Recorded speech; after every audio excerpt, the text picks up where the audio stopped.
주말 동안 정말 화제가 됐어요. 네, 주말이었던 지난 11일 밤 9시 10분쯤에 이 서울 지하철 2호선 잠실역에서 벌어진 일이었습니다.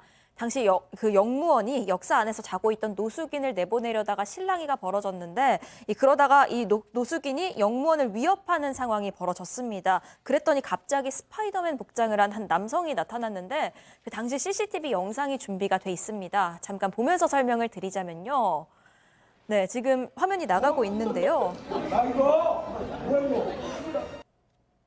네, 잔뜩 화가 난 남성인데 스파이더맨 복장한 남성이 막아서고 있습니다. 이 잡힌 두 손을 빼내보려고 하는데 옴짝달싹 못하는 모습이고요. 덩실덩실 춤을 추듯이 저렇게 양팔을 흔들면서 진정시키는 모습입니다. 뭐 아무튼 본인이 직접 등판했어요, 소장님. 네, 그렇습니다. 맨 처음에 이 영상이 퍼지니까 막 사람들이 와, 슈퍼히어로 못지않은 일상 속 영웅이다 막 이렇게 추켜 세웠어요. 그러니까 이제 결국에는 시간이 지나다가 본인이 등판을 했습니다. 그러면서 몇 시간 후에 한 누리꾼이 내가 그 스파이더맨인데 나는 이제 주말에 잠실역을 자주 가서 아이들과 사진도 찍어주고 좋은 추억도 만들어주고 있는 평범한 시민이다라고 이제 전했어요. 그날 보니까 할아버지께서 지하철 관계자분과 싸우시다가 막 폭행을 하시려고 하는 것을 내가 목격했다. 옆에 있는 여성분이 신고를 했고 경찰이 오기까지 10분이 걸린다고 해서 경찰이 와도 그렇고 더 두면은 큰 싸움으로 번질 것 같아서 할아버지를 진정시키려고 할아버지 제가 춤이라도 출까요? 그랬더니 한번 쳐봐. 이래서 이제 이렇게 시작되었다라고 밝혔습니다. 자, 이렇게 훈훈한 미담으로 끝날 줄 알았는데 한 누리꾼이 글을 올리면서 약간 반전을 맞습니다. 체크포인트 짚어보죠. 사기꾼 스파이더맨. 자, 저희가 해당 그 반전 글을 올린 누리꾼과 직접 접촉을 했는데요. 그분 말씀 잠깐 들어보시죠. 그 글이 딱 올라왔는데, 이때 이제 자기가 잖아요. 그 페스티벌 행사에 저가 참가자였거든요. 그 스파이더맨 그분도 참가하셨었고, 이분은 분명 좀 사기를 치시고 그랬던 분인데, 피해자분들은 이 사람 이런 사람 아닌데? 라고 하는 걸 아는데 착한 사람 이미지로 떠버리니까 약간 좀 피해자들 입장에서는 좀 그런 거죠. 이 사람이 이런 사람이 아닌데 이렇게 인식이 바뀌어버린다고? 사과도 제대로 안 했는데 조금 화가 좀 오르더라고요. 어허, 이런. 그러니까 좀 무슨 얘기냐면 이 글을 올린 분은 저 스파이더맨이 사실은 사기 행각을 벌였던 사람인데 저렇게 영웅화되다 보면 이게 다른 또 피해자들, 과거에 했던 사기 피해자들이 오히려 더 커질 수도 있지 않겠느냐 라면서 정말 친절한 사람일까요? 라면서 글을 올렸어요. 무슨 내용이냐면 이 코스프레라고 하죠. 저런 어떤 슈퍼히어로물이라든가 아니면 애니메이션 같은 데 등장하는 캐릭터 모양의 옷을 입는 사람들인데 그걸 즐기는 그런 사람들입니다. 근데 그런 커뮤니티라든 카페 같은데 이 사람이 나타나가지고 이런데 내가 옷 만들어주겠다. 스파이더맨 코스튬 제작이겠다. 그렇게 해서 돈을 받거나 아니면 다른 사기 행각을 벌였다고 주장을 하는 겁니다. 이분의 주장이 아직 확인된 건 아니고요. 근데 내용은 어떤 내용이냐. 이 스파이더맨 그냥 마스크를 쓰면 얼굴이 동글동글하지 않으니까 좀 이게 찌그러질 거 아니에요. 그 안에 넣는 걸 쉘이라고 한답니다. 그 쉘하고 바깥에 쓰는 건 마스크인데 예. 그 쉘하고 마스크하고 바꿉시다라고 접근해서 쉘은 받아갔대요. 근데 막상 마스크는 안 줬답니다. 그리고 또 어떤 사람은 내가 저기 뭐 수트 제작해 주겠다라고 해서 돈도 받아갔답니다. 그런데 또 잠수를 탔대요. 근데 두 경우 다 또 공통적으로 어찌어찌해서 돌려받긴 또 돌려받았답니다. 돈도 돌려받았고 물론 쉘 말고 다른 그걸 착용하는 데 필요한 다른 장비들도 있는데 그건 또 안 주고 쉘만 돌려줬다고 하는데 어쨌든 잠수를 탔다가 또 이렇게 우여곡절 끝에 돌려받고 그런 일들이 있었다는 겁니다. 근데 이제 또 다른 피해자가 계시더라고요. 이분도 이제 돈을 돌려받긴 했는데 그 과정이 참 우여곡절이 많았다는 겁니다. 또 다른 피해자분의 얘기도 직접 들어보시죠. 처음에는 80만 원을 입금을 했고요. 뭐 친구가 사고로 죽었다, 장례식장이다, 비가 너무 와가지고 작업을 할 수가 없다, 막 원단을 잘못 주문했다. 이제 공동작업자가 뭐 주문판을 가져가서 돌려주지 않고 있다 이러면서 빨리 제작을 원하면 이 100만 원이 필요하다 이러면서 말이 안 된다고 하면서 제가 입금을 안 했죠. 그냥 돈 다시 돌려달라. 돈을 다시 돌려달라고 하니까 뭐 자기가 그러면 일을 해서 돈을 돌려주겠다. 뭐 대출을 받아서 돌려주겠다.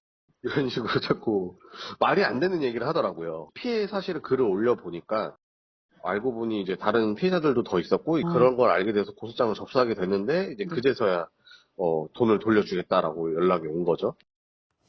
아, 교수님 이 정도면 굳이 화제가 안 되는 게 더 나았을 뻔했어요. 전청조 사건과 비슷한 거죠. 예, 예, 뭐 일단 본인들이 이제 어떻게 보면은 스스로가 이제 나와서 문제가 된 거니까요. 이게 이제 3년 전 사건인데 이제 코스프레 하기 위해서 바로 이 스파이더맨의 수트를 구매하겠다라고 하니까 한 카페에서 내가 제작 가능하다. 이게 80만 원 정도 입금해라. 80만 원 입금을 했대요. 상당히 비싸네요. 그랬더니 중간에 이게 퀄리티를 좀 올리려고 그러면 29만 원을 더 입금해라. 그러니까 100만 원이 넘게 된 거죠. 자, 그런데 중요한 것은 이것을 갖다가 주지 않고 친구가 사고로 죽었다, 원단 주문이 잘못됐다 하면서 7달을 미뤘으니까 아마 그 사람은 굉장히 속이 탔을 겁니다. 그래서 카페에다 이 사실을 올렸는데 어떤 피해자가 얼마 피해당했냐, 나도 피해당했다. 이런 식으로 이제 물어봐서 이거는 사기구나라고 해서 이제 고소장을 접수를 했는데 바로 7달 동안 돈을 안 주다가 고소장을 접수를 했다니까 바로 줬다는 거예요. 아하. 주겠다.